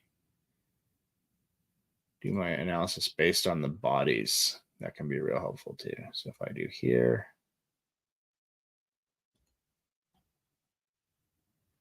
and so I can either come from here, and it looks like it's losing a channel, or I can come here and it's actually still kind of strong. So I do that, right? Like, and this is still holding the channel. If I go, from the bottom of the body, and then I look for, where's the next one here? I can't find it. Here it is.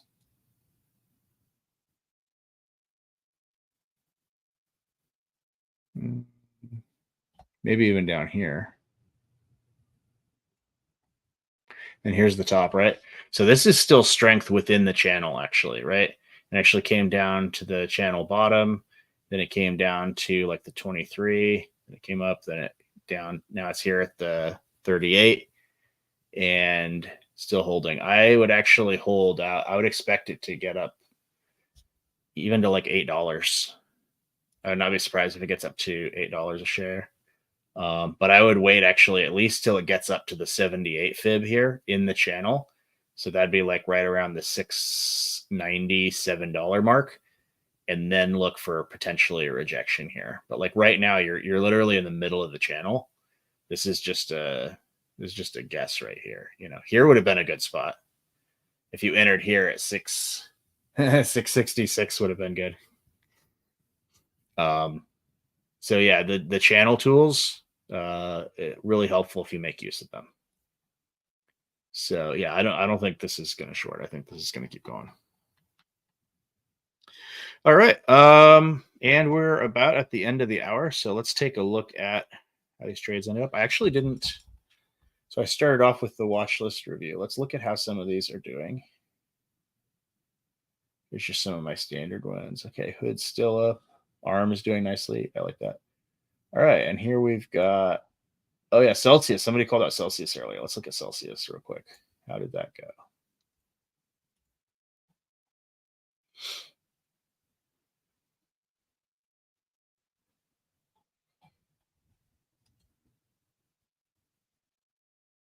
Okay, we had a strong volume right at the open, and then just kind of whatever out. It looks like volume just kind of decreasing consolidation. So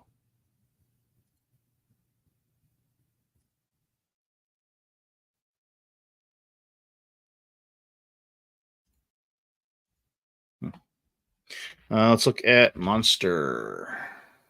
Let's compare.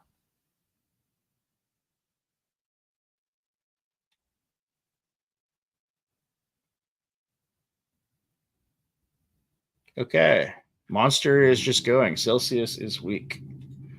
So you could play this a couple ways, right? You could say you could look for continuation of this trend, right? So you could buy Monster, sell Celsius, or you could look for reversals.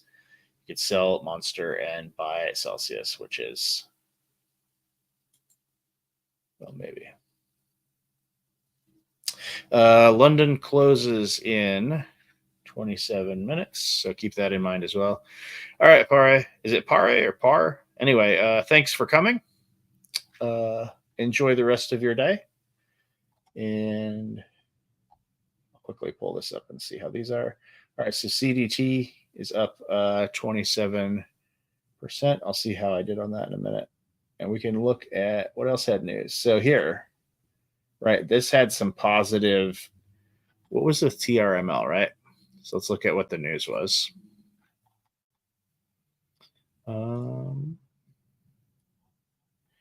TRML is down here.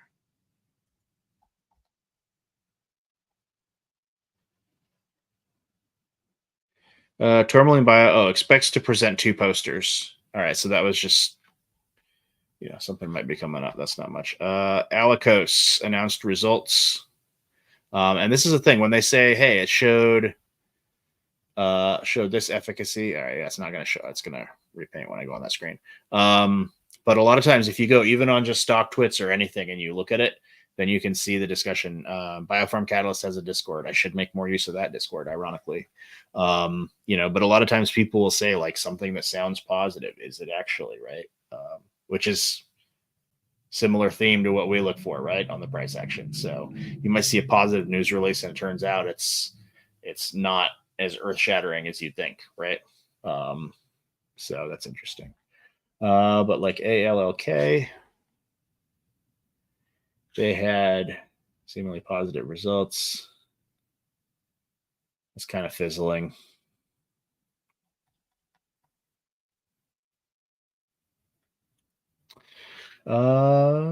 SGMT results from its MASH and what is MASH? I don't know what that is. Disease, but SGMT, here's a nice one. It's up 6%. They had results from its phase 2B trial. Statistically significant improvements in resolution fibrosis compared to placebo. 36% had resolution without worsening fibrosis. Secondary endpoints also showed favorable outcomes. Plans to advance into phase 3, and they have breakthrough therapy designation. So this is good, and they are doing nicely off of a catalyst. So you want to watch out. If you are swinging overnight or going for the long term, often positive news, often things where they'll have to spend money. They will do an offering, but I would look for this maybe to get up around the 450 mark, 455. I'm going to actually buy a little SGMT, and I'll do that to round out the day. So here's how this has worked out so far. Oh, Steph, I'm sorry to hear that. Yeah, watch out for this. So CDT, that first entry that we accidentally closed, and then we're still just puttering around the entry there on that, not doing too much. Costco remains to be seen. So this trailing stop has moved up, and it remains to be seen where this will go, but we've got some profits there. And we're just going to buy a little SGMT, and that'll be for the end of the day. Next time I'm on the show next week, we'll talk about how that worked out. But let's see. So I'll just do 450. I hit bid. Again, this will either get me at least a good entry, but I can also preview my risk, which is acceptable. And so I'm going to just buy in here, and we'll see what happens. So, all right, remember, it is Friday. So watch out for the London market closing in 23 minutes. Watch out for lunchtime. Be cautious of lunchtime breakouts. And everyone, please have a great weekend. Thanks as always for tuning in. Mitch should be back on Monday. Depends on if his power's back, most likely. And the show proper will start at 9. Mitch will most likely start at 8:30, and just do his normal pre-market review and the sunrise report and all that stuff. Also, again, keep in mind, Michael Katz, the CEO, will be doing a little panel discussion on Monday at, I believe, 1 p.m. on Discord. But go ahead and go to the Discord and check the calendar there. Make sure you mark interested so you don't miss it. All right, everyone. Until then, have a great day. Stock and roll.